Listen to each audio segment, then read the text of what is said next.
Well, hey guys, I'm Phil, W4PHS. Good to be here. I got my amateur, it's kind of loud. Can you turn it down a little bit?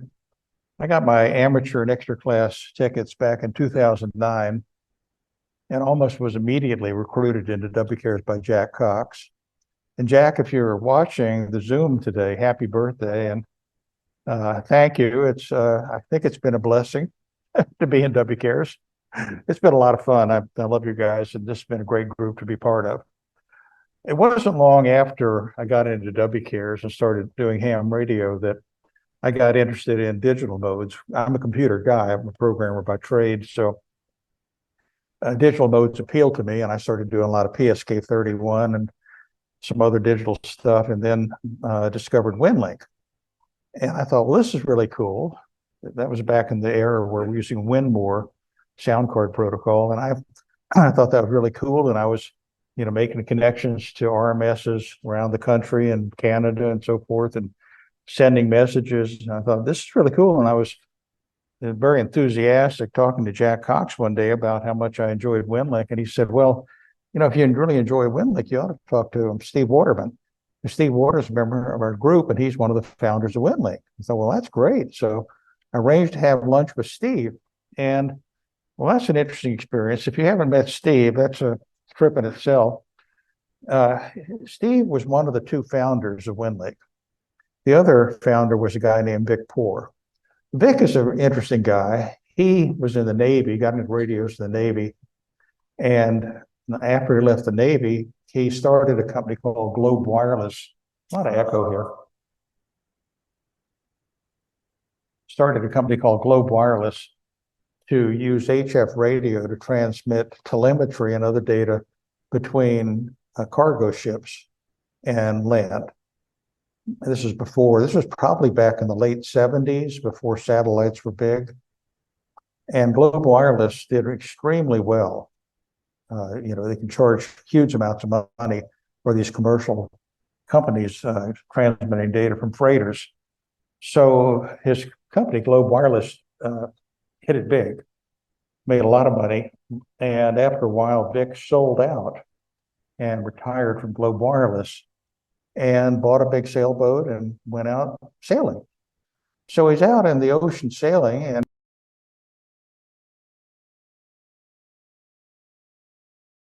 emails while I'm out here in my sailboat. Well, he said, why don't we do this? I'm bored. And now that he's retired from Globe Wireless, so he started the Winlink project. And originally, in probably the first 10 years or so, Winlink was really oriented towards blue water sailors. And there were thousands of sailors who use Winlink on a daily basis. There still are a good number of blue water sailors, but there aren't as many blue water sailors today as there were back then.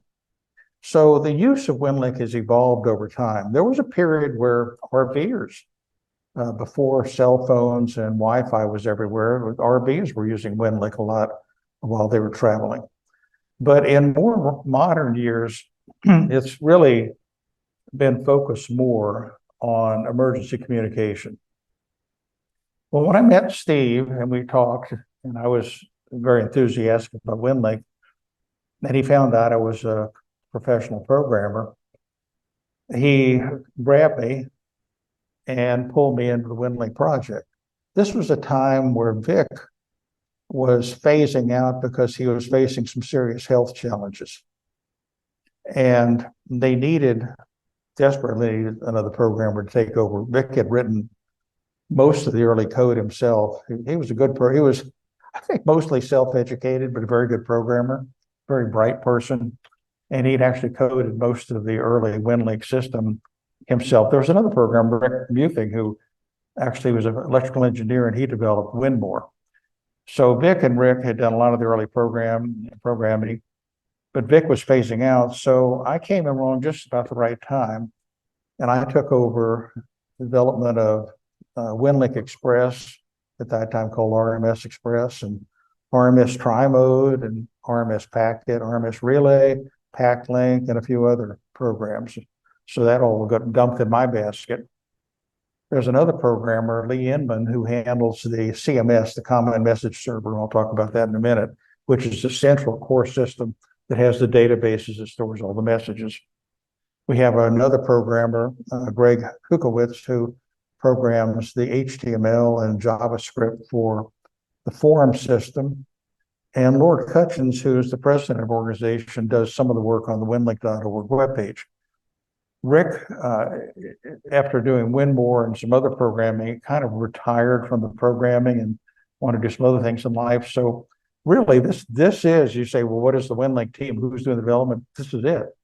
You know, primarily Lee and myself and Greg are the technical team doing all the development. So we're going to talk a little bit about what Winlink is, how it works, and what's been going on recently.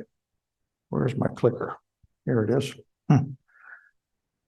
Okay, why do we need Winlink? Why do we need alternative communication? Well, guess what? Things go bad. Bad things happen to good systems. This is a picture from the Kentucky ice storm. I think it was 2016, but I could be wrong. And you can see what it did to that cell phone tower covered with ice. The person standing there in the foreground by the building, I think that's Bill Jorgensen. It's either Bill Jorgensen or David Wolf. What happened was when this happened, all the communication for Kentucky was knocked out. I mean, all of it. Public service radio, cell phones, everything. And Bill and David Wolf got in a four-wheel drive vehicle, went up to Kentucky to figure out what's going on, and they sent back pictures using Winlink from a system in their car. When the ice covered the dishes and the antennas, it blocked the cell phone systems, but it did more than that. The weight of the ice also caused the parabolic dishes to bend down. So even after the ice melted, the cell phone system was still disabled until crews could come out and realign all the dishes to connect each other. That took weeks. So all the cell phone system was knocked out for weeks. But hams, who had Winlink, were still online, and well, they were using phone and CW2, but hams were still operational. Over here we have Puerto Rico after the Maria hurricane, and you know what that did. That was just devastating. Knocked out all the infrastructure, power, public service radio, everything, TV, cell phones. They were without any communication. And I'm going to talk a little bit more about that later. That Hams Radio put together an amazing response to help them out. Yes. Could you move the microphone higher? Higher. Closer, as close to your mouth. I can look at my beard. How's that? The better, you think? Yeah. Okay, we'll try that. The Nashville bombing, Christmas bombing, knocked out a lot of areas outside Nashville because it turns out many signals, AT&T system went through that switching building downtown. So there are a lot of events which can knock out communication. Because of that, and even cutting like a farmer cutting a fiber optic cable can knock out communication for large areas. Because of that, emergency agencies have what they call a PACE plan, P-A-C-E. And the components of the PACE plan, we've got the primary communication. You know, for most of big cities, that would be a P25 Motorola system, probably. Then you've got an alternate, which could be a portable P25 systems they bring in, or portable cell phone systems. They call them cows and sows. It's like cell phones on wheels. And I'm not sure what sow stands, something on wheels. Satellite on wheels. Okay, thank you. And then if that is not available, they've got contingency options, fallback methods, and it depends on the system and the site as what their alternate would be. And finally, they can run fallback to the E, which is the emergency system, which would be everything else is gone. What are we going to do? And a lot of times Winlink is officially part of the E level of the PACE plan, where when all the other things fall out, they've still got Winlink and HF radio that can communicate out of the area. And you might want to think about your own PACE plan. It's not going to have all the levels that you'd have from a big EMA, but you might think about, certainly your primary is probably going to be cell phone. But what's your alternate? What's your contingency? What's your emergency? Do you have fallback stages? Maybe your alternate would be VHF, UHF through the repeaters. But that depends on internet linking the repeaters, and it depends on the power being at the repeaters, and if power is out across the whole area, they're going to go down. So, where do you fall back down, to HF radio eventually as part of your personal PACE plan? Here's some lessons that have been learned from looking at a lot of these incidents. Sustaining essential functions depends on the ability to communicate. You'd be amazed what chaos it is if you can't communicate at all. You don't know who needs assistance. You don't know who has power. You don't know what's running or not. This is the situation they had in Puerto Rico after Maria, when the emergency managers were sitting there and they said, well, where should we dispatch help? And said, we don't know. The whole island's blacked out. We don't have no idea. So it was chaos without communication. So alternate communication methods are essential. Immediate availability to resilient communication is a primary, and alternate locations must be ensured. You can't wait a week or two. You've got to be able to get going quickly. You've got to have people on the ground who have systems that can be energized when the other systems go out. You've got to assume infrastructure-related outage usually endure for significant periods of time. When a hurricane comes through, an earthquake occurs, it may be days or weeks until you get the infrastructure back. Volunteers, hams, can and often do provide important information about the extent of outages via radio, and so your participation is part of the PACE plan, providing that backup communication. So how does Winlink fit into this? Well, Winlink requires no infrastructure. All you have to have is some sort of power. It could be a generator, it could be a car battery, could be some other solar panel type system to get you on the air. The message can be sent by HF or VHF, UHF radio, and also Telnet if you have internet. The Winlink software and use of the system is completely free of charge. We ask a donation, I forget what it is, $30, something like that, for Winlink Express. You don't even have to pay that. You can still use it for all the functions. The hardware, depending on how deluxe of a system, I'd say realistically you could get by with $2,000 in the low end, and depending on how fancy a radio you can get, you run it up to $4,000 maybe. One of the nice things about Winlink is that it guarantees 100% accurate transmission. This is not like PSK 31, where typically during the exchange with PSK 31, you might say I'm getting 80% copy. Well, that's good enough for a friendly chat, but it's not good enough for emergency communication. If you're calling for supplies and you're giving a list of medical part numbers, they've got to be right. If you're ordering penicillin and a number gets screwed up and they deliver diapers, it's not gonna do you any good. The same thing if you're calling for a helicopter lift to get a patient to a hospital, you pretty much got to have the latitude and longitude exactly right if you want to get that helicopter down. So we've got to have accurate transmission. Now, obviously on the ham bands, we cannot do encryption, but the shares users can do encryption. Talk a little bit more about shares later, but using the shares users using the federal shares frequencies have no restrictions on encryption, and they use it regularly. Winlink is an interoperable store and forward system providing time and frequency independence. What I mean by that is if you're doing phone communication, CW, PSK 31, the two parties have got to be on the air at the same time. They've got to be tuned to the same frequency. Your time and frequency are interlocked. With Winlink, if I'm sending you an email, I can choose a frequency. I can go to an RMS that's convenient for me. I send the message into the system, it's stored in the CMS, and then at a later time, you can connect potentially on a different frequency to a different RMS, maybe VHF or UHF, and I'm using HF. Maybe you're connecting with Pactor, or I'm connecting with VAR. Doesn't matter. It's going to bring them all together and allow interoperability between these systems. So Winlink bridges between the share system, National Guard system, hams.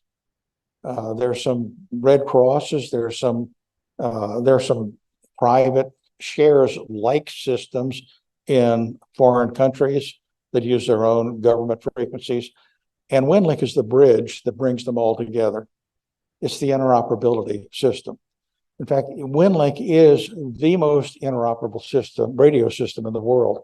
They had a situation in California where they allocated some money and they bought some expensive commercial radio systems that had, as part of the system, proprietary message transmission systems, not full-blown like Winlink, but ways that you could store a message and have the digital message sent across. The problem was they were proprietary. So brand A radio, with its whiz-bang messaging system, couldn't talk to brand B radio with this messaging system. What good is that? So they retrenched and just said, okay, Winlink is going to be the system we're going to use, because it doesn't matter what brand A, whether A, B radio or brand C radio, they all can talk together with Winlink. So it brings that interoperability you need.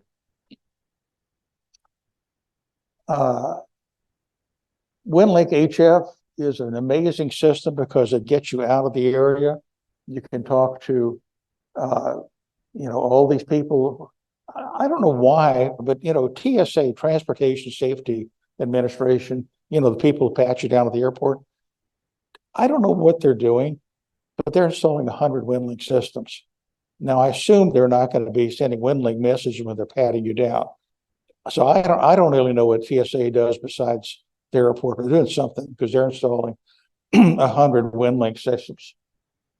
Most state EMAs have Winlink stations, as many do counties. There's a Shares Winlink RMS, about 100 feet away in a storage room here. That's NNB4TA. There's a Shares Winlink station at TEMA headquarters down on Sidco. There are 2 or 3 other Shares Winlink RMSs in Tennessee. So they're widely distributed and they're all interoperable.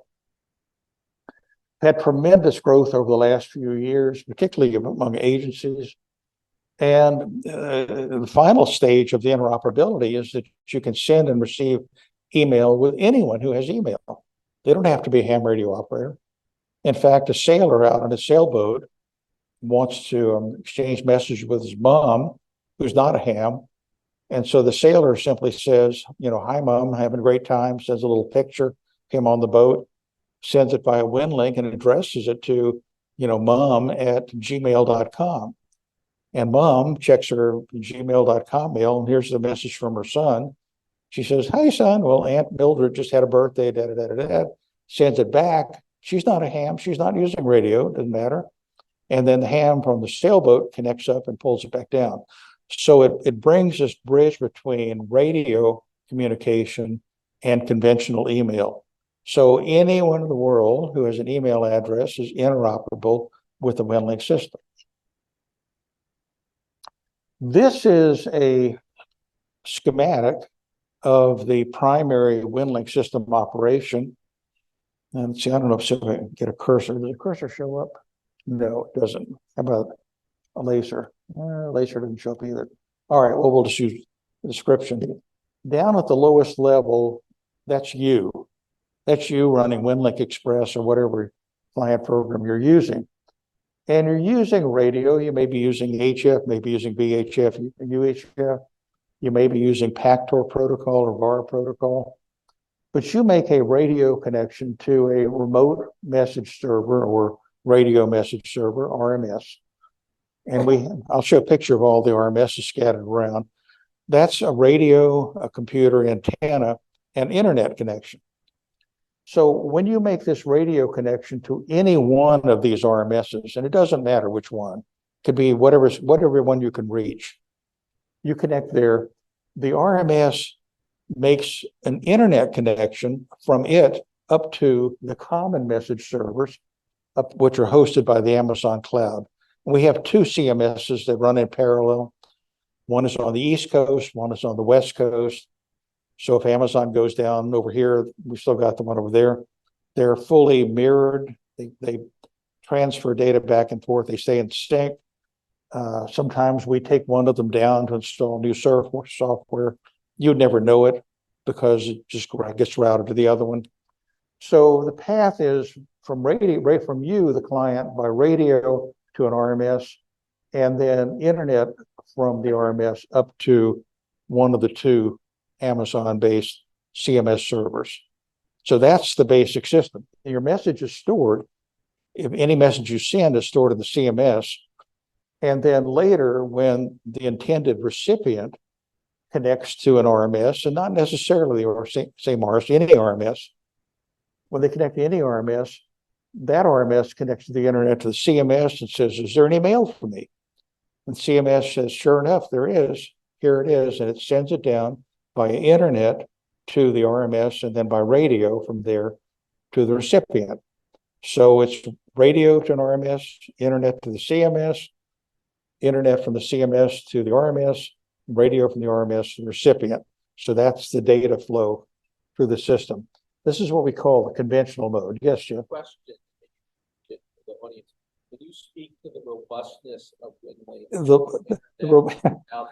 It's like 99 point, I think it's 99.99949 after the decimal point.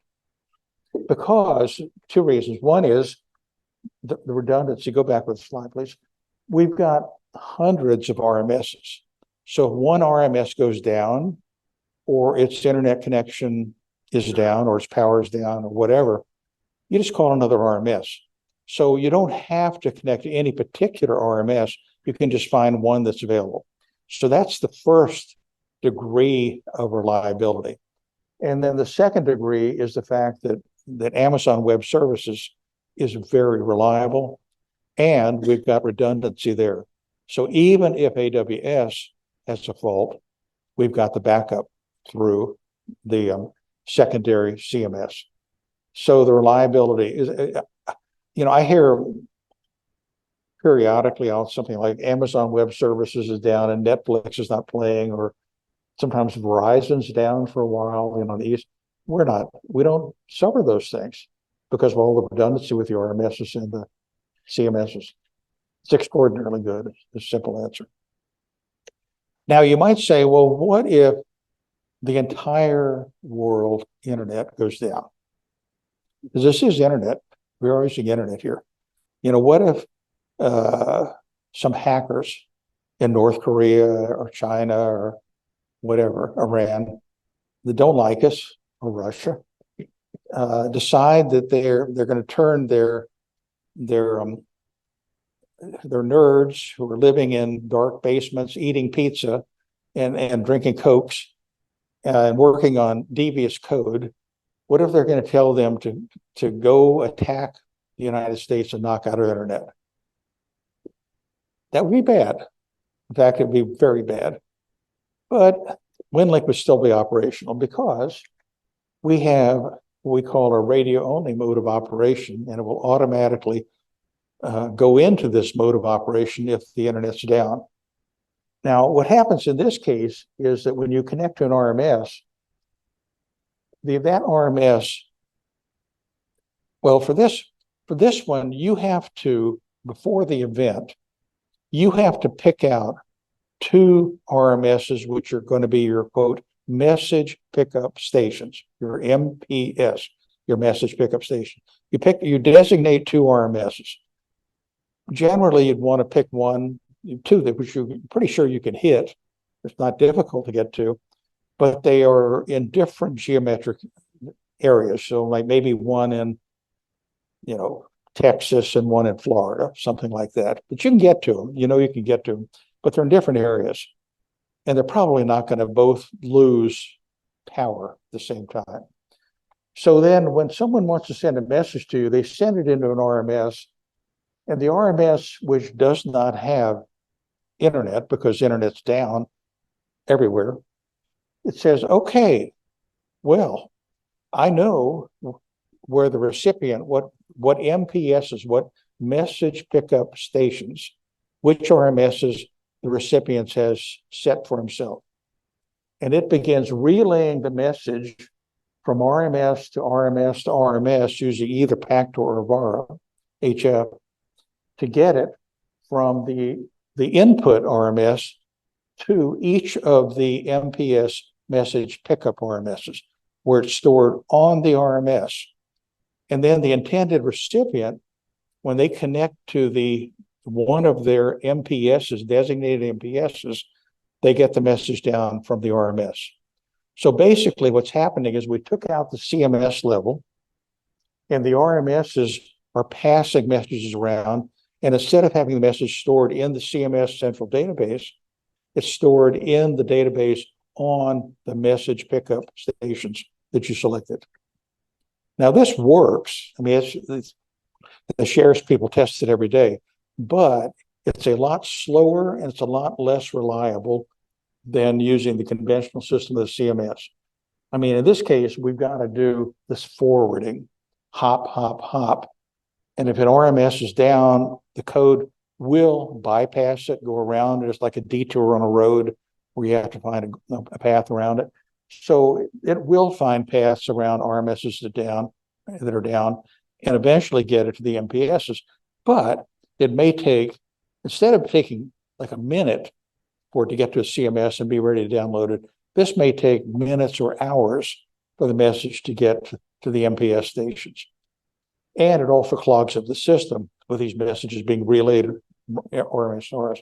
So this is not something we recommend people use on a regular basis. It's a fallback emergency system that's there for this highly unusual contingency of the whole internet being knocked out. Okay, the final system is peer-to-peer. And this, for this mode, you give up a lot of the features that I mentioned earlier. This is just a direct radio connection between two stations. You can have run Winlink Express on one computer and run it on the other. You have to agree on the frequency because you're both on the air at the same time. And it's just a direct connection, sending messages between these two stations. So it's peer-to-peer. You have to be on the same frequency. Both have to be on the air at the same time. And it's just exchanging messages back and forth. There's a place for this.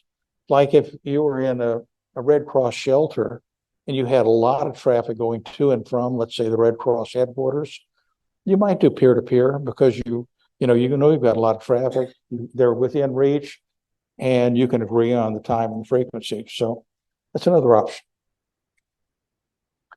This is a map of the ham VARA RMSs, radio message servers. And you can see that, particularly in the United States, particularly the east side, it's pretty well covered up with it. And with the reach of HF radio, I mean, I connect to RMSs in Canada, sometimes in Mexico, certainly in Florida, routinely in Texas. You know, there are zillions of RMSs to choose from, and it doesn't matter which one you connect to. If you're out in the ocean, well, you can go either west over to West Coast RMS in the United States, or you can go east to some of the European RMSs. If you're down south, you've got some South American RMSs. You've got some over in South Africa. In fact, this is a little challenge for you. If you look at South Africa there, and you go to the west and up a little bit, there's a green one with an H in it. There's actually one in Namibia, N-A-M-I-B-I. I think it's Namibia. Is that how you pronounce it? I think it is. It's a country northwest of South Africa. And he's running both Pactor and VARA. And I have seen connections from Texas to him and from Washington State to him. In fact, one of my friends who runs a big RMS in Austin was successful in connecting to him and sending messages through him. So if you want a challenge, you could try to connect to him. You're not going to do it with a G5RV and 100 watts. But if you've got a beam and some power, you may be able to get them. It's kind of an interesting challenge, see if you can work them. But the point is, there are RMSs everywhere. Look over, we've even got, over in Asia. And, maybe I shouldn't say this, but there's one in Moscow. Then, all of Europe, Finland, a lot of Norway, and so forth, so on. They're all over the place. Hawaii, Australia. These are the shares on the shares network. Shares does not use ham frequencies. They have their own government frequencies, and that gives them some advantages. For one thing, there are a lot more frequencies available for shares than the tiny little slivers the FCC gives us for ham. They got a lot of frequencies. So there's much less congestion when you're trying to send and receive between the shares RMS. Secondly, they can use factor 4. We're restricted. We can factor 3 in hams. They can use factor 4. And the third thing is they can encrypt messages. So they have a number of advantages. There aren't as many RMSs, but again, with HF radio, you shouldn't have any difficulty hitting one. As I mentioned, we've got one here in the EOC, one at TEMA, and several others scattered around Tennessee. We got plenty in North Carolina, South Carolina, down in Florida, Texas, and so forth. So on the share side, there are plenty of RMSs to get to. And most of these RMSs are hosted by agencies rather than ham. There are some shares volunteers hosting them, but for the most part, these are in agencies locations. This is an image of the connections during a typical 24-hour period. Going across the Atlantic, Pacific. You can see how long some of those hops are. Some of them end in the ocean, which would be where a boat is. Boat are sending messages. But you can see going to Hawaii and then from Hawaii to Australia and so forth. Some long hops over from the United States to Europe even. So a lot of traffic, in the United States, of course, is just totally covered over with connections during 24 hours.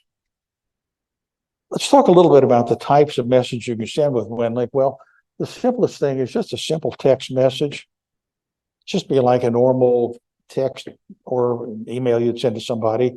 Hey, I'm at such and such a shelter. We've got 350 people here. We need 100 blankets. We need 3 cases of water. You could send a good message about, your needs from a shelter using just a simple message. You can attach files and pictures to messages just like you can do to a regular email. The only difference is that we very much restrict the size of the message, including the attachment. In fact, it's tiny, 120 kilobytes, not megabytes, kilobytes. So it's going to have to be a small picture. You're not going to take an iPhone picture and send it at full resolution, for sure. Now, we do help you by built into WinLink Express. We have a built-in JPEG picture editor and resizer. So you can take a picture and you can crop it down. And then if it's still not small enough, you can shrink the resolution to get it down to 120. But even 120 kilobytes, a picture, worth 1,000 words, well, a picture gives a lot of information. You can send PDF files, you can send doc files, other things like that. And then the last sort of class of messages would be messages constructed from HTML forms. And we're doing a lot of that, and that's really become a very popular mode of constructing and sending messages. If you've taken any ICS classes, and I hope you have, one of the things you learn is that there are a lot of standard forms. There's the 213 general message form, 214 activity log, 205 frequency list, and a bunch of other ICS standard forms. Then agencies, hospitals have developed their own forms. Like, for example, Los Angeles County hospitals have various forms for keeping track of free space for patients, how many beds are available in surgery, how many beds are available in pediatrics, and so forth, so on. They've got their own forms. There are forms for Hawaii siren checks. There are forms for all sorts of things. And, why are forms a good thing in general? Well, first, they promote consistency. If you force people to put things on a form with certain fields, date, time, who you are, what happened, and so forth, so on, it forces you to provide the information they want. So it facilitates interoperability and mutual aid because all of the groups are familiar with these forms. It improves documentation because instead of just having, handwritten sheets with miscellaneous information on them, some of which may be garbled or inconsistent, you've got it all in standardized forms that you can put together. So it improves documentation, improves accountability, and also helps you comply with the ICS or other requirements for the group you're working with. We have what we call our standard forms library. It's distributed with Winlink Express. It has more than 100 forms, including many of the ICS standard forms. It's also got special forms. The standard forms, when you print them out, look just like the official forms. I mean, it's hard to tell them a difference. You fill the forms in using a web browser. And then after you enter the information on the form in the web browser, that information is extracted. The fields you enter is extracted, attached to the message, and then compressed during transmission. So it's pretty compact. So we even have some specialized forms. Jeff, we've got a Parks on the Air spotter form, specialized form. Yeah. And some other strange forms too. This is an example of what a standard Winlink message looks like. And we want to use a form with it. You click select template up there at the top of the message screen. And that opens up a list like this. And these are categories. And you click the plus sign by category. Like this is ICS, and it expands to show the various ICS forms that are available. And then you double click one of those forms to get the form up on the screen like this.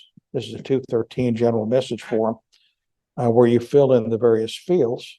And this, if you hold this up with a 213 paper form, it looks the same as if this is on the screen. You fill in all the information you want and then submit it. And all that information gets put into an attachment to the message. It's compact because we only transmit the fields that you enter. We don't transmit all the HTML around it. This is the 214 activity log. It's hard to read here, but this is a field situation report. After the PowerPoint, I'm going to go through some of these in a live demonstration if we have time. And so sending these forms in, things like field situation report, provides timely situation reports. If you're trying to manage an incident, they talk about the fog of war, where the people leading the fighting don't have a good picture of what's really going on the ground. Well, there's a fog of information when you're managing an incident too. And if you're not getting reports into the field, you don't know how to dispatch teams to deal with it. I mean, where's the power out? Where's the internet out? Where are the cell phones out? Where do you need to send teams to chainsaw teams to clear off roads? Where are roads iced over or flooded? All this information can be sent using these forms, and it provides a picture for the managers to know how to dispatch the aid. I'm going to kind of go along this. I'm going to skip these over pretty quickly because I'm going to do a live demo on some of this stuff. Now, built into Winlink Express, there are features that a lot of you may have never used, and that is facilities for taking these reports that are coming in and generate maps to give a visual picture of the extent of the damage and provide information. Here's an example of an exercise which was done in 2022 between FEMA regions 4 and 6. And it was a simulated cyber attack. These pins show all the areas we got reports from. And that pretty well covers the regions 4 and 6. I'm going to go this in more detail, but by the way, this is the shakeout. These are the reports from the shakeout on Thursday. 1,000, over 1,500 reports came in, mostly from the United States, but also some from Europe as well. And I'm going to we'll look at that live in a minute. But when you get one of these maps, you can click on a marker pin and have it expand and give all this information. This is from a field situation report. So from this particular person, we can find out whether they've got internet, whether they've got cell phones and other things, and other comments about it. We can also filter these maps to help identify areas that have particular problems. Like here, I said internet functioning. If the answer is no, then I want to select those points. I could either only display those points, or I can mark them in red.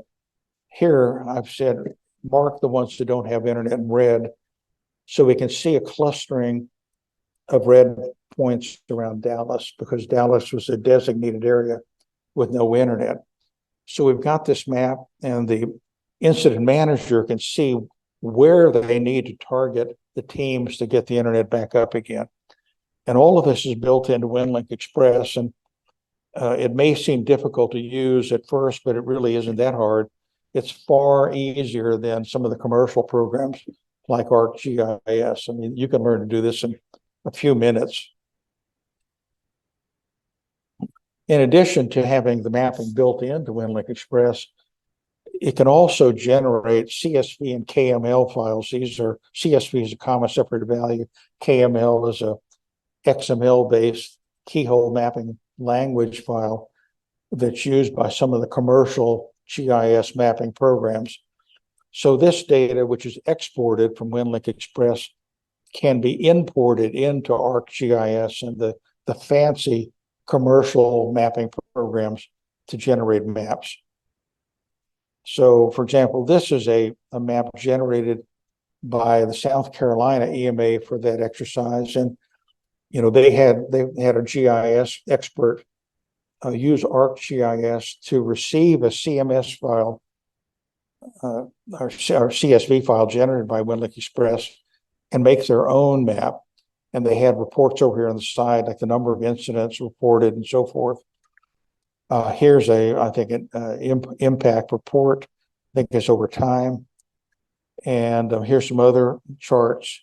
Are the telephones out? Are the water out? Are cell phones out? And so forth. These were all generated by commercial programs using the output from Winlink Express.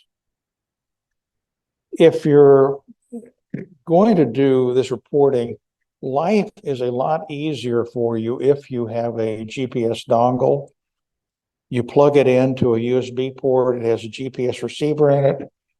It's self-powered off the USB, and it feeds your GPS position into the computer, which will then be used by Winlink Express. So if you're deployed someplace and you have one of these hooked up to your computer, then you won't have to worry about manually entering your position. It's going to be very precise wherever you are. This one's $60. The price on this, this is the one I use. There are others that work as well. I like this one. The price goes up and down. I gave a talk like this talk online to a group of 500 people, and the next day the price doubled. And I'm sorry, this used to be $30. It went up to $80. Now it's come back down, I think $60. So, you may want to get one quick before they figure out I've given another talk. Hoop suggested I talk a little bit about some of the success stories. Certainly Puerto Rico, after Maria, was a big success story. The ARL asked for 50 hams who would volunteer to go to Puerto Rico. You had to pretty much provide your own supplies, radio, and they warned you it was going to be very primitive conditions, and it definitely was. And they packed up duffel bags, packed up radios, packed up all sorts of stuff, and the 50 hams flew to Puerto Rico and then got dispersed around the island. The conditions were primitive because power out was out most everywhere. A lot of roads were impassable. They didn't have air conditioning and it was hot. They didn't have a lot of other supplies. I couldn't find a picture. I had a picture of a group that were operating off the tailbed of a pickup truck out in the wilderness.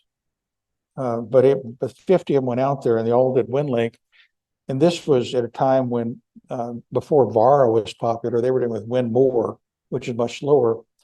But they sent hundreds of messages and received hundreds of messages and really gave reports from all over the island about the conditions.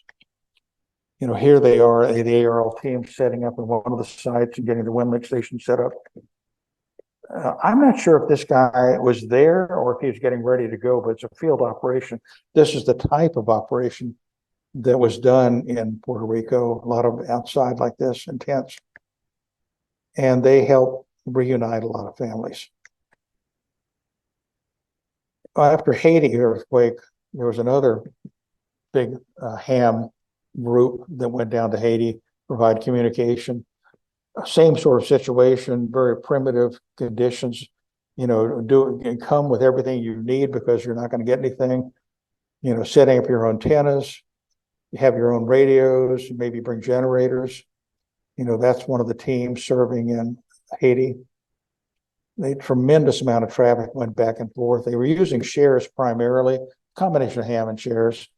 Shares dedicated 2 channels just strictly for Haiti communication during that time. There they are, I think, an international. This was kind of an emergency facility set up for communication. So anyway, that's the PowerPoint. Now, if we have time, I'm going to do a little bit of live. I don't know how long we got here, masters of this event. Got another 15 minutes or so. Who's running it? 15. Okay, I'll try to be brief. I wanted to show you a few things live with Winlink Express. Let me fire up Express here. Let's take a look at this shakeout data a little bit better. So here it is in the United States, and I can scroll around here and we see we got some in from Europe, not a lot. I was hoping for more from Europe. This is what we got. By the way, I'll just show you something over here. If we keep scrolling over,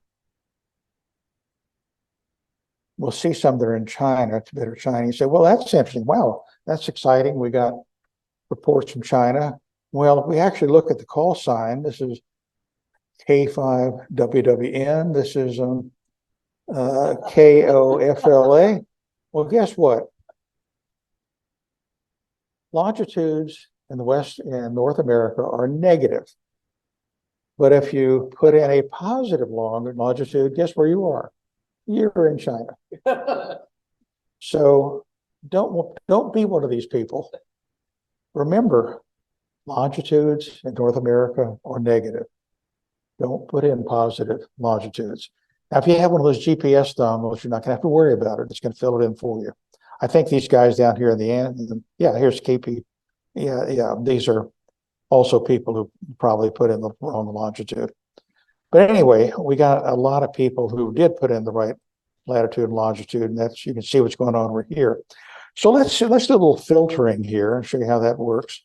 If I open the filters and scroll down a little bit, let's go down to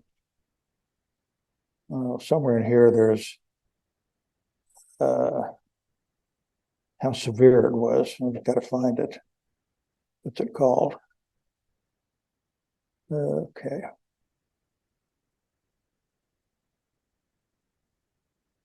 To respond, no. Estimated intensity. Okay. Everybody, I think, has heard of the Richter scale for earthquakes, which is what you normally been reported. Well, there's another scale which has been developed. It's called the modified Mercalli scale.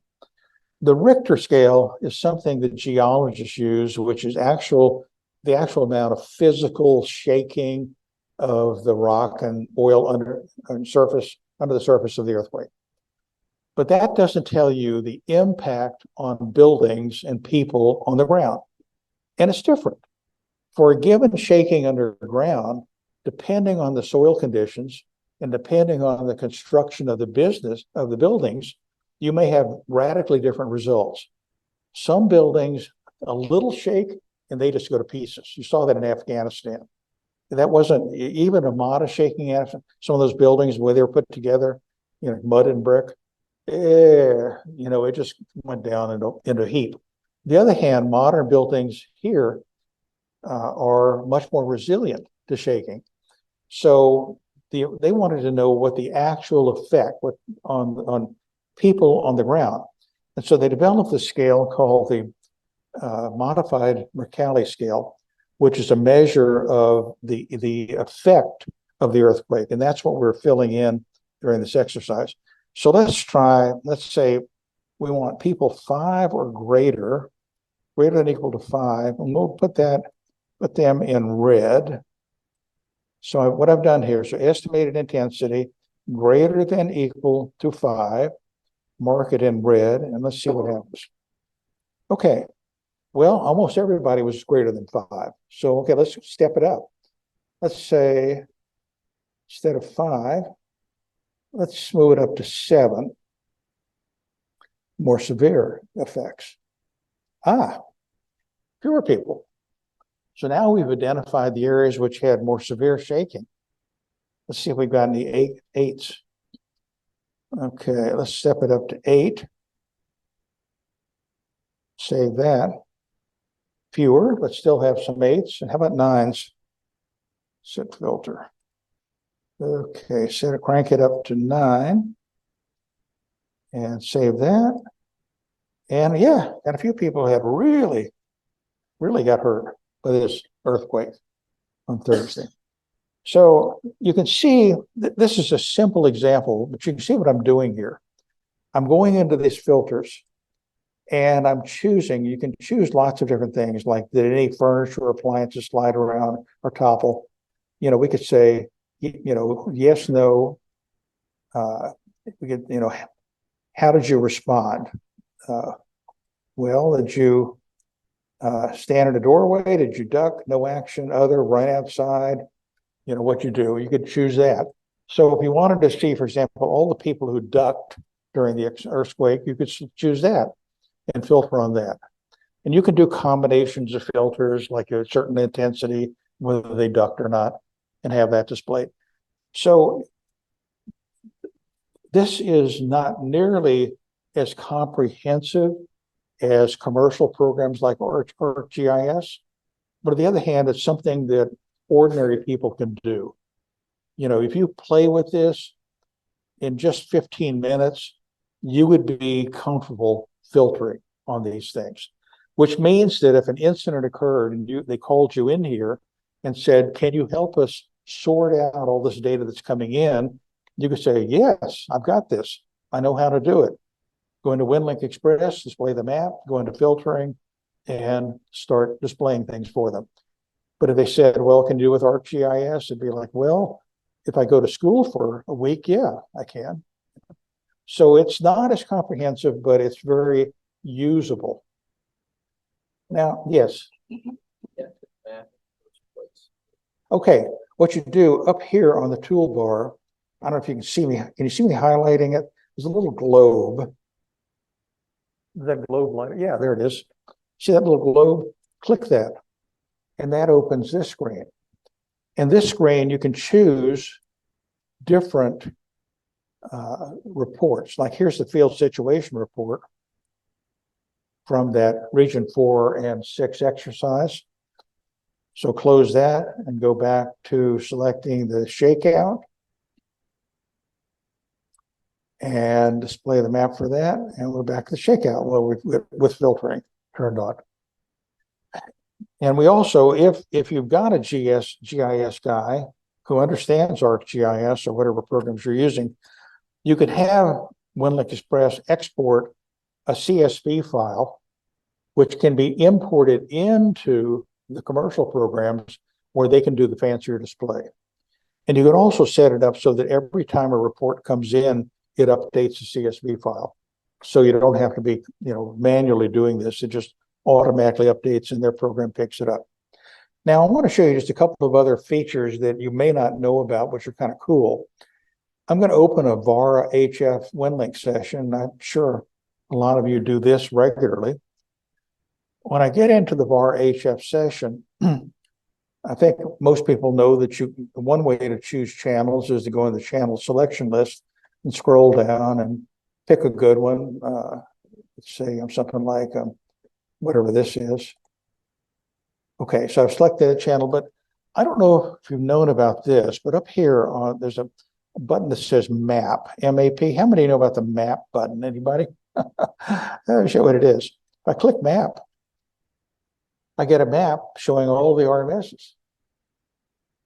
And this blue one is the one that I've selected. That's the AL0R over here. Now it turned green, which indicates it's a good station. The pins are color-coded, showing you the propagation quality. So the green pins are the ones that have a really good chance of being able to connect to. The yellow pins, not so much. And the red pins, pretty definitely not, unless you've got a really good antenna and power. So if you, for example, say, well, I think I'm in the mood to connect to somebody in Texas. Well, here's a green pin down here in Texas. So we click it, and up here, we say it says that's KD5VE. Looks pretty good. Propagation quality of 50. Let's select that channel.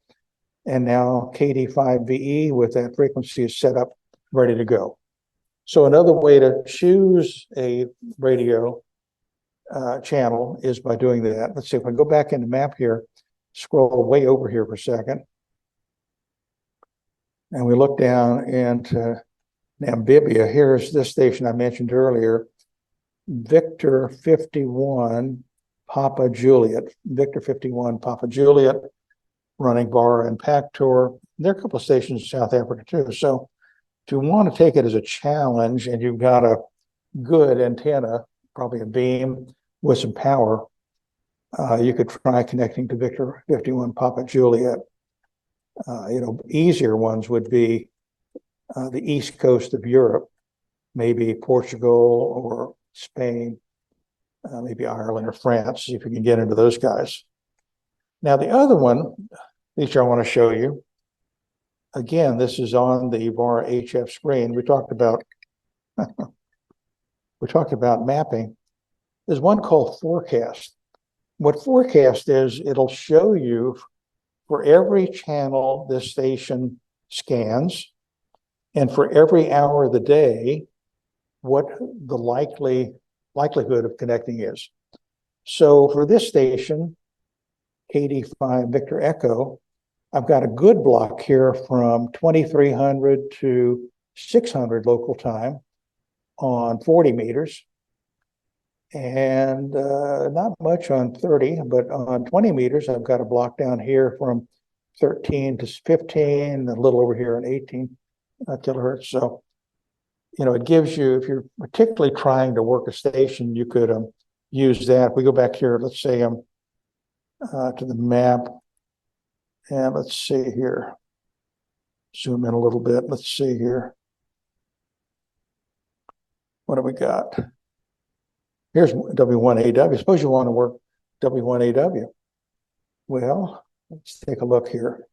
Select W1AW. Right now, its quality is poor, but looks at the forecast. If you want to work W1AW, ARL headquarters, we got a good slot up here from this evening from 2100 up to about 6 a.m. So nighttime, we got all of these frequencies open with some really good looking, here's a 53, really good at 3 a.m. So you can use this to pick out a good time to hit a station. That is about all I've got. So why don't we pause and see if there are any questions? Yes. Bill, how do you set your remote stations when there's no internet and see who to? Yes. Okay, I'll show you how to set this. Okay. You go here Yes, the question was, I mentioned that in the no internet case, what we call radio only WinLink, you have to designate 2 message pickup stations, which are RMSs that will hold your messages addressed to you. So all the other RMSs will relay the message one by one to get them to your message pickup stations. To do that, you go settings and go down to hybrid network parameters. So on the main menu, settings, scroll down to hybrid network parameters, open that. Here, you can open a drop list. These are all of the available RMSs that you could use, and you don't want to use one that's way away. You don't want to use Victor 51 Popper. You don't want to pick one in Namibia as your message pickup station. So, pick a couple that are in reach that you can get to, but that are separated, maybe one north, one south, one east, one west, whatever. So they're not in the same geographic area that you're in, so they won't lose power at the same time. Yes, Jeff. Yep. Good question. Repeat the question. The question is, how long would a message sent that way be held on the RMS before it's deleted? I think it may be up to the SysOp, but I think typically 30 days, at least 2 weeks, a couple of weeks to get it. It's in that range. And then they expire and get deleted.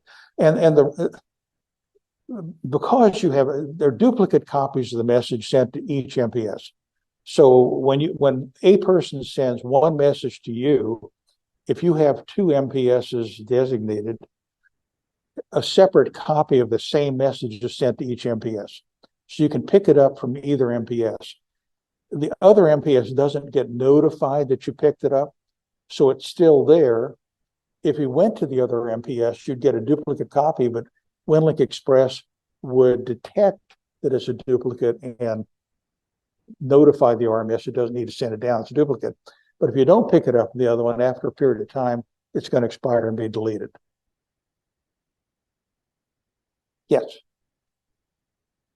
Couple of things. First, if you're not familiar with using WinLink and more good practice, there's the OWL group. It's called TNWL Net.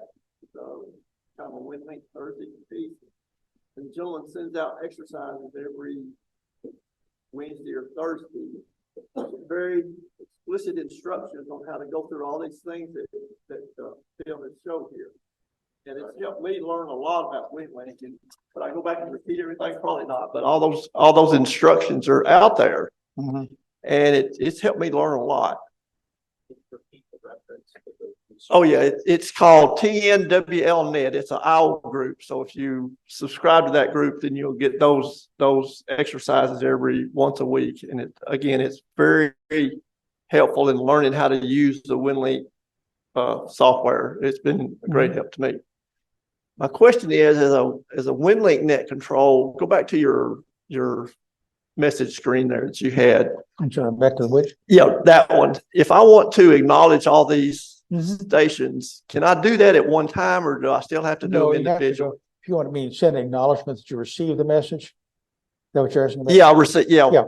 If you select a message and up here, this one, acknowledge receipt, if you click that, then it generates an automatic message saying, I received the following message, certain date and time, so forth, so on.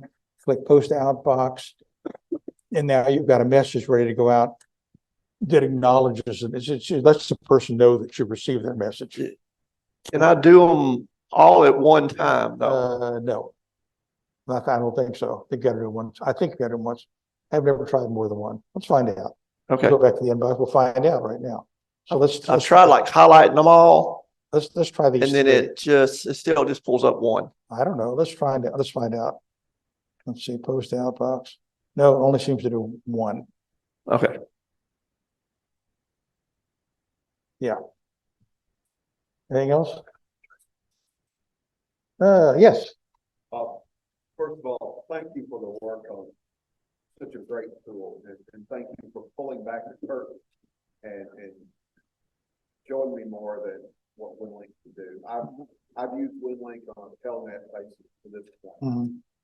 My question, thinking about portability, and ounces equals pounds and pounds equals change, as you get portable.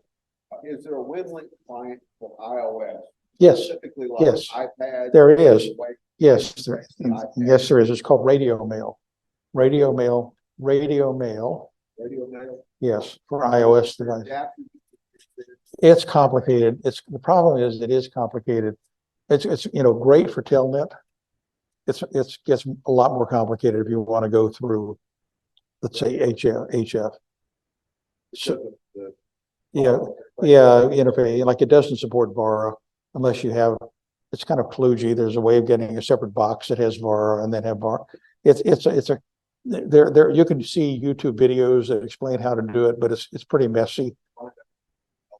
Yeah. I mean, honestly, if you just want to do telnet, it works great. But if you want to do HF, and interested in all this other stuff, get yourself a inexpensive notebook and you'll save yourself a lot of trouble. Notebooks are like less than $500 these days. I was just thinking about something small. Yeah, it's there and it works great for telnet. Anything else? Going once? Yes, Jeff. I did have one comment about the POTA, So using Winlink, if you get somewhere where you don't have internet access, and possibly have a POTA table, you can use the POTA form in Winlink, and put in your park ID, send it out to, I can't remember what the address is, but it's to the POTA server, and it will automatically spot you. It will automatically spot you. And I also think that you can request a list of POTA parks that are currently on here. I don't know. That could be, Jeff. I'm not sure, but I know you can, if you're in a location where you don't have internet, you can spot yourself using Winlink. So that's really good. Yeah. Are there any other questions? If not, let's thank Phil for a great presentation and all the work.